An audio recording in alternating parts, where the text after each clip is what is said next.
Salut! În videoul de astăzi vă voi prezenta pașii pentru a vă schimba parola contului instituțional în cazul în care ați uitat-o. De asemenea, puteți vedea și ce cont instituțional v-a fost alocat după înscriere.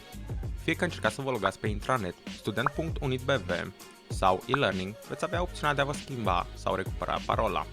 În acest exemplu voi folosi platforma intranet deoarece ea vă oferă opțiunea și de a afla contul instituțional alocat. Odată ce apăsați pe recuperare parolă, vi se va deschide o pagină nouă. Va trebui să vă introduceți contul instituțional și adresa de mail care ați folosit-o pentru a vă crea contul. De asemenea, tastați și codul din imagine și apăsați Stabilește parola. În continuare, vi se va trimite un mail pe contul folosit la crearea contului instituțional. Apăsați pe linkul trimis și tastați noua parolă folosind cerințele afișate în descriere.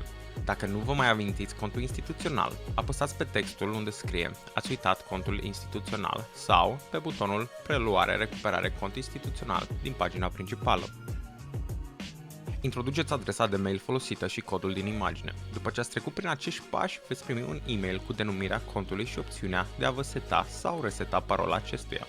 Din pagina pentru recuperarea parolei aveți și opțiunile de a vă schimba parola, asta în cazul în care cunoașteți parola actuală, sau de a vă schimba adresa de e-mail alternativă, în cazul în care aveți acces la contul instituțional.